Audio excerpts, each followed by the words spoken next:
Magandang umaga po sa inyong lahat. Magandang umaga ng Biyernes. Holiday po ngayon. Maligayang kapistahan sa mga Katoliko ng Immaculada Concepcion. At narito na nga ang lagay ng ating panahon ngayong December 8, 2023. Makikita po ninyo sa ating latest satellite images, halos wala ko tayong makitang mga signal ng kaulapan sa malaking bahagi ng ating bansa. Base nga din po sa mga nakalap natin ng mga datos mula sa iba't ibang istasyon ng Pag-asa, halos wala hong mga pag-ulan na naitala dito sa ating kapuluan sa nakalipas na 24 oras. At ang umiiral po ngayon, itong northeast monsoon o hanging amihan dito sa may extreme northern Luzon, habang ang mainit na hangin na mula sa silangan o tinatawag na easterlies, no? Ito yung hangin po na mula sa karagatang Pasipiko, ang siya nagdadala naman ng maalinsangan at mainit na panahon lalo na sa malaking bahagi ng ating bansa, lalo na dito sa may silangang bahagi ho ng Visayas at ng Mindanao. Sa ngayon ho, base sa ating latest satellite images din at iba pang mga datos, wala pa rin tayong minomonitor na anumang low pressure area o bagyo. Posible ho, ngayong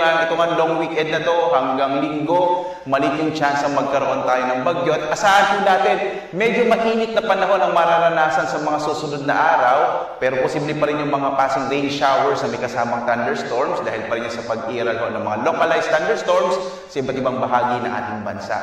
Punta tayo dito sa Luzon, makikita ho natin na posible ho yung mahihinang mga pag-ulan, partikular na nga sa extreme northern Luzon, yung area ho ng Batanes, kasama yung Calayan, dudot ho yan ng northeast monsoon o hanging amihan. Sa iba pang bahagi ho ng Luzon, inaasahan pa rin natin ang generally fair weather, pero posible pa rin yung mga passing rain showers and thunderstorms sa hapon hanggang sa gabi. Yung agwat ng temperatura natin sa Lawag, nasa 24 to 32 degrees Celsius, sa Tuguegarao, nasa 23 to 32 degrees Celsius. Sa Baguio, hanggang 25 degrees Celsius. Sa bahagi ng Kamaynilaan, nasa 25 to 32 degrees Celsius. Sa Tagaytay, 23 to 31 degrees Celsius. Sa Legazpi naman, 24 to 32 degrees Celsius. Habang sa Kalayaan Islands, 26 to 33 degrees Celsius. Sa Puerto Princesa naman, hanggang 33 degrees Celsius.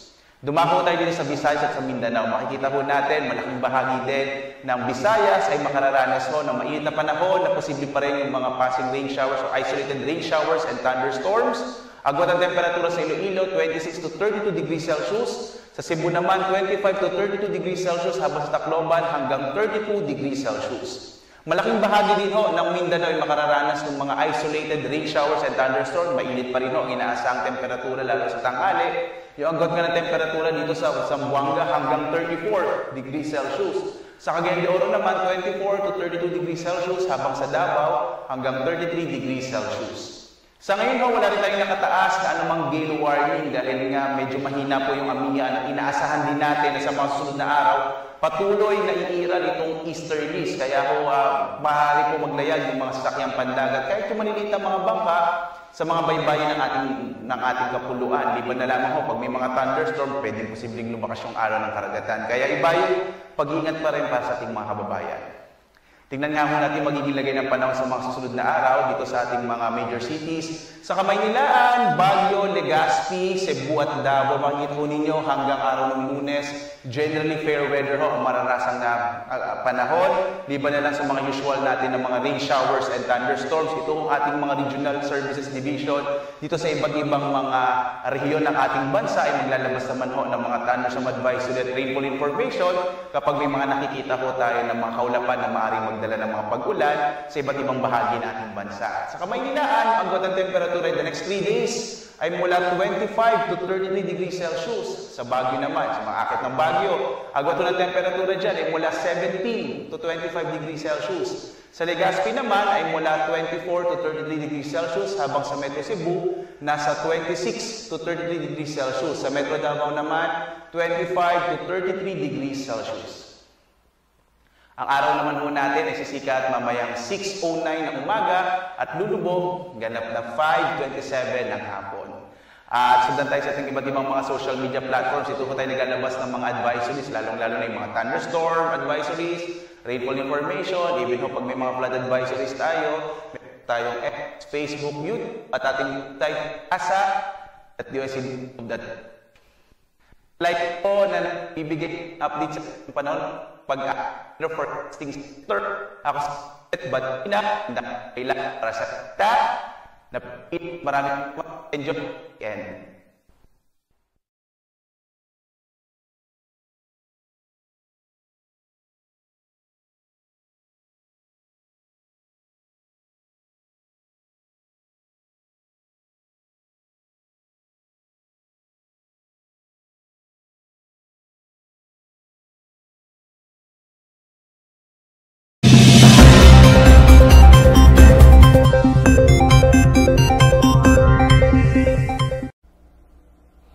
Magandang umaga po sa ating lahat. Narito ang ating weather update.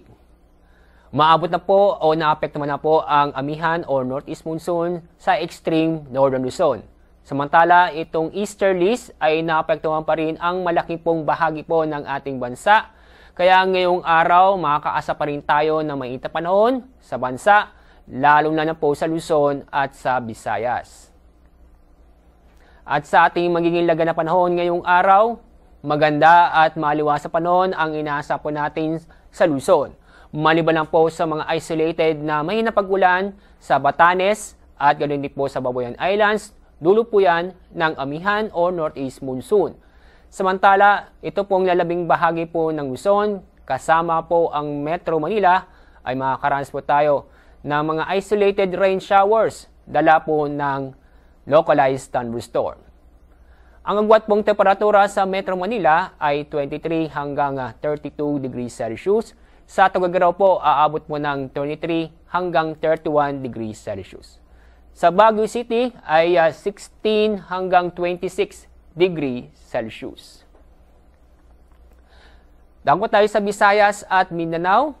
Dahil po sa easterlies, makakaranas po tayo ngayong araw na maulap ang papawirin na may tsansa po ng mga kalat-kalat na pag-ulan at thunderstorm sa Eastern Visayas, Bohol, Caraga, Davao Region, Northern Mindanao at sa Lanao del Norte. Paalala po sa mga kababayan po natin sa mga nabanggit kong mga lugar ay mag-ingat po tayo at maging alerto dahil sa mga pag-ulan na posibleng magdulot ng mga pagbaha o pagbuho na lupa. Samantala, itong lalabing buong bahagi ng Visayas at ganoon po sa lalabing buong bahagi po ng Mindanao ay fair weather ho tayo o magiging maganda at maliwas sa panahon, maliban lang po sa mga isolated na rain showers dahil sa thunderstorm. Sa ating weather outlook, bukas, Thursday hanggang Sabado ay patuloy pa rin tayo na magiging maganda at maliwas sa panahon sa mga piling lugar sa bansa. Yung pong northeast monsoon o amihan ay inasa po na nating lalakas at maapektuhan ang malaking pong bahagi ng Northern Luzon. Kaya sa mga kababayan po natin sa Baguio City, makakaasa po tayo ng mga isolated na mahina pag-ulan. Sa ibang lugar, isolated rain showers dahil sa localized thunderstorm. Ang araw pong sisikat sa ganap pong 6:08 ng umaga. Ang araw lulubog sa ganap na 5:26 ng hapon.